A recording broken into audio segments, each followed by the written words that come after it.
Il arrive parfois que dans une histoire, on en retrouve plusieurs. Et c'est bien le cas aujourd'hui avec les légendes extraordinaires de l'abbaye de Mortemer. Histoire, contes et légendes se succèdent dans ce lieu depuis sa création au XIIe siècle.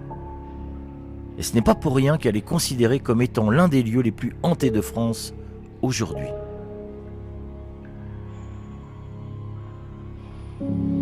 Dès le portail franchi, l'atmosphère dans ce lieu y devient très particulière et ne laisse personne indifférent.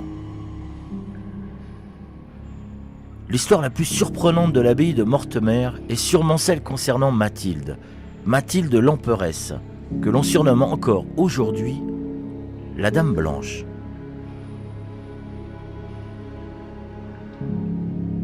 Mathilde était la fille d'Henri Ier, roi d'Angleterre et duc de Normandie, petite fille de Guillaume le Conquérant, mais aussi la grand-mère du grand Richard. Oui, Richard Cœur de Lion. Malheureusement pour elle, c'était une femme frivole et légère. Et cette réputation allait causer sa perte.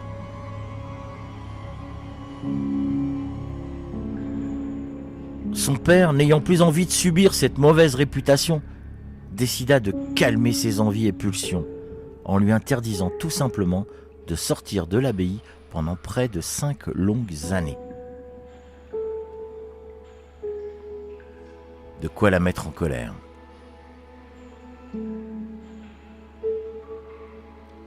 Et cerise sur le gâteau, le trône d'Angleterre lui sera refusé. Et c'est son cousin, Étienne, qui deviendra roi en 1135. Elle mourut à 65 ans en 1167. Et elle repose encore de nos jours dans le tombeau de la cathédrale de Rouen.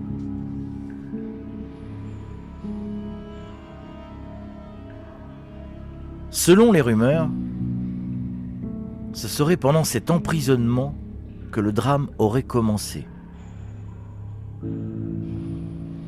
Pendant cette longue période, elle n'aurait eu qu'une seule pensée en tête. Se venger. Oui, mais se venger de la plus terrible des manières.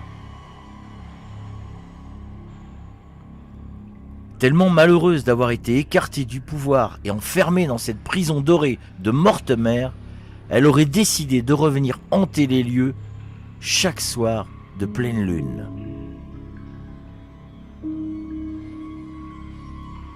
Alors que dit exactement la légende ? Eh bien, la légende dit que si par bonheur vous devriez croiser Mathilde errant dans les couloirs portant des gants blancs, alors vous devriez avoir la chance qu'un heureux événement puisse arriver prochainement.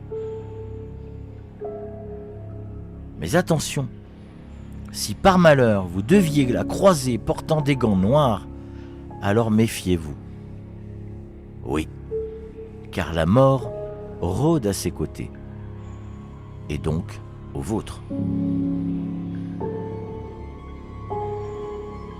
En 1986, un témoin dit avoir entendu des bruits de pas, lents, très lents, à l'étage supérieur. Il y courra de suite, mais bien sûr, il n'y avait personne. Encore de nos jours, la gardienne dit entendre parfois des chuchotements et des petits bruits, malgré le fait qu'elle soit complètement seule dans les couloirs de l'abbaye. Alors qu'en pensez-vous ? Le fantôme de Mathilde continue-t-il d'errer dans les couloirs de l'abbaye ?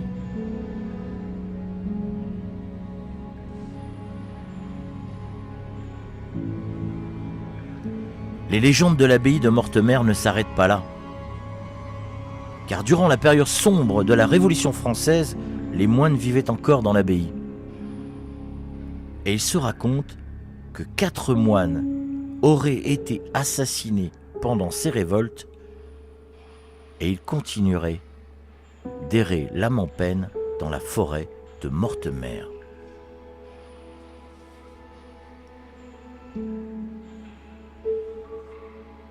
Il se dit aussi que le soir venu, ils se réuniraient dans les caves de l'abbaye pour y boire du vin. Du vin, oui, mais au goût de sang.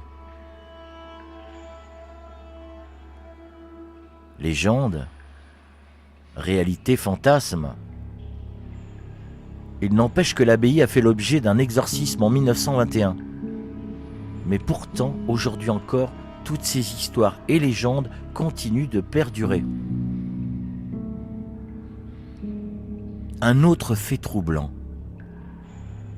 Durant la Seconde Guerre mondiale, des soldats anglais qui avaient décidé de bivouaquer sur place auraient aperçu ces 4 pauvres moines errant du cellier vers le pigeonnier du bâtiment. Alors, réalité, fatigue ou tout simplement abus de bon vin français? Les histoires surprenantes de Mortemer ne s'arrêtent pas là.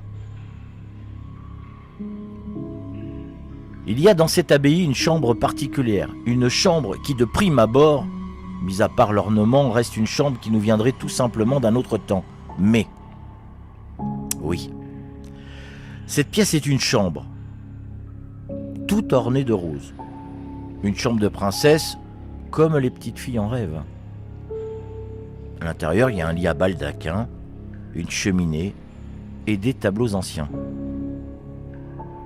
Cette chambre rose qui a l'air si tranquille ne l'est en fait pas du tout.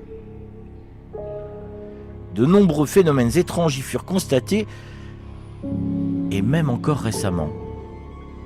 Des objets qui volent dans la pièce, des bruits bizarres, des manifestations qui furent rapportées par la famille Delarue. Cette même famille propriétaire au XXe siècle de l'abbaye. Une nuit, un événement incroyable s'est passé dans cette même chambre rose. La jeune fiancée de Charles, l'un des fils de la famille Delarue, avait décidé d'y passer la nuit. Mais elle n'arrivait pas à fermer l'œil. Elle se mit à entendre des bruits de métal qui s'entrechoquaient, des bruits bizarres qui commencèrent à la stresser de plus en plus. N'en pouvant plus de ce bruit, elle se leva. Et là, près de la cheminée, les pinces à feu se mirent à bouger et claquer toutes seules. Les manifestations n'ayant pas envie de se calmer, ce sont par la suite les tableaux qui étaient accrochés au mur qui se mirent à se retourner tout seuls, dans un bruit de folie, sans l'aide de personne. La jeune femme fut tellement apeurée et choquée par ce spectacle qu'elle quitta l'abbaye sur le champ et annula ses fiançailles avec le fils des Delarue. Les légendes concernant cette abbaye remplie de surnaturel et d'histoires paranormales ne s'arrêtant pas là, je finirai avec celle de la garache. Mais qu'est-ce qu'une garache? Oui, qu'est-ce donc une garache? Eh bien, c'est un animal mi-femme, mi-louve, une sorte de loup-garou qui se transformerait chaque soir de pleine lune. Nous sommes le 1er janvier 1884 et nous sommes en plein milieu de la nuit. Roger Saboureau décida de sortir dans la forêt de Mortemer afin de faire ce qu'il savait faire de mieux, c'est-à-dire braconner. Après un bon moment à déambuler, à chercher sa proie, non loin de l'abbaye et presque en lisière de bois, il aperçut une créature. Une créature aux yeux jaunes, immobile, qui le fixait dans la forêt. Seul, paniqué, apeuré, et par réflexe, il tira sur la bête avec son fusil de chasse. Choqué par cette rencontre, il se mit à courir dans la forêt comme un dératé, sans vérifier ce qu'il avait touché. Et il alla se cacher dans la première grange qu'il trouva. Le lendemain matin, une fois calmé, il décida de repartir sur les lieux pour aller chercher la bête. Mais une fois arrivé sur place, il n'y avait pas de créature, pas de loup, aucun gibier de sorte. Non. il n'y avait rien. Sauf son épouse qui gisait dans le sang.